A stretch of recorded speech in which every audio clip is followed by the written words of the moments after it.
Well, hello, everyone. This is Wilson Cole. I'm president of Adams, Evans, Ross, and Backdoor Hiring Solutions. I am joined with our in-house attorney, general counsel, and lovely daughter, Samantha. Samantha, how are you doing today? I am doing great. Can't complain. You know, this episode, I want to kind of do something that, you guys told me I couldn't do anymore with our social media posts because there could be liability.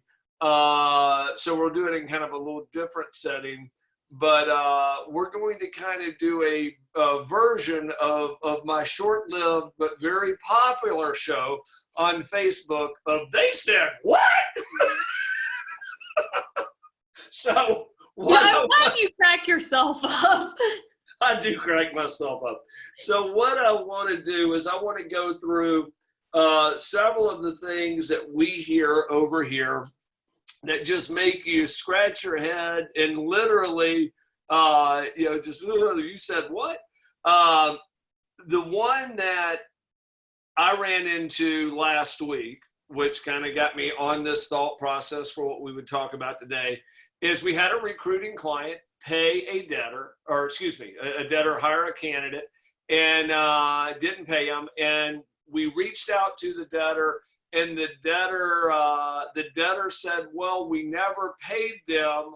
So they stiffed the employees that they had hired. And they said, so we don't owe them because in our mind, the candidates were really volunteers.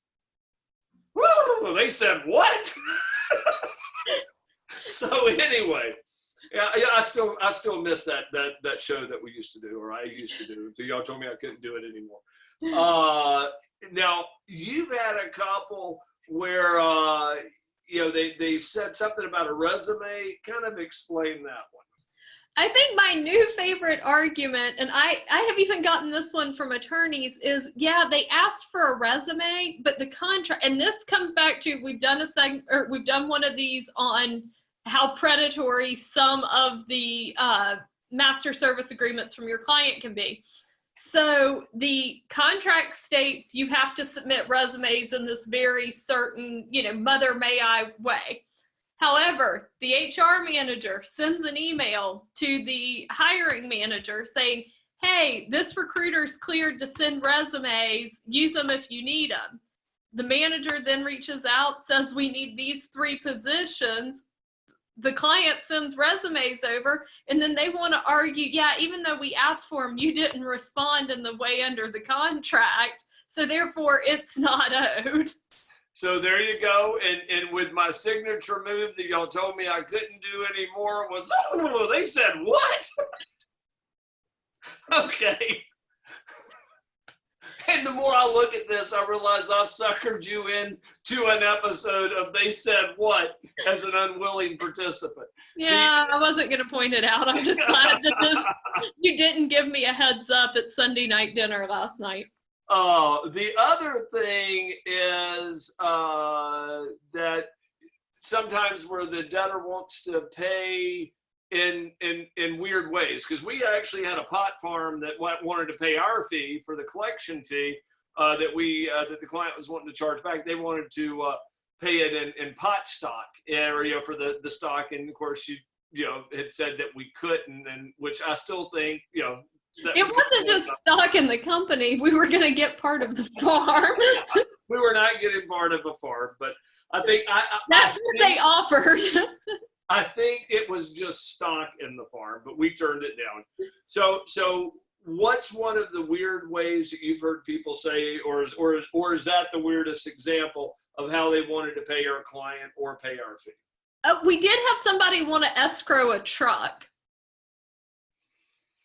They wanted, I didn't realize that. They wanted to pawn the title of their truck, in essence, to pay off our client. That's pretty good.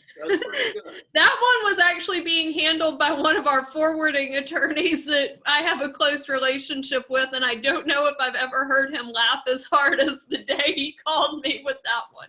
They wanted to escrow a truck.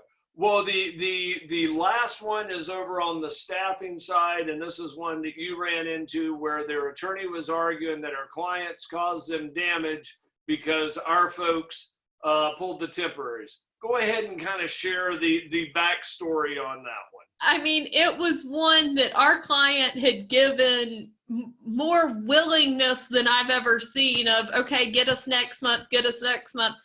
At this point, they were 6 months, I believe, behind on paying the staffing firm. So finally, the staffing firm's like, okay, we can't front this anymore. They give them notice that if they don't get paid, I'm not even saying paid the full amount. Like, we have to get a good faith payment in the next 2 weeks or we're pulling them. Oh, that's always pretty good. The one though that that I have to come back to, which was the original episode of They Said What, was that our client was a recruiter. They only provided 3 candidates, and they were feeling rushed because they had to fill this position internally. So they went ahead and hired one of our client's candidates, by the way, which was perfect for the job. But they didn't feel that they had enough variety of candidates. Therefore, they don't feel like they owed the fee. So that was the original episode of They Said What? Anyway, any closing comments now that I've suckered you into this social I'm just shocked you were able to hold it together and wait till we were recording till you told me what we were going to cover, because I'm really shocked this didn't come up at Sunday night to supper. Yeah, every now and then Deb's kind of pretty good at keeping secrets. But I'll call in my sisters on that one because we'll all. Well, Sam, any closing statements before we wrap up on this non-official episode of They Said What? Nope, I think I'm good. Okay. See you next week, Sam. See ya.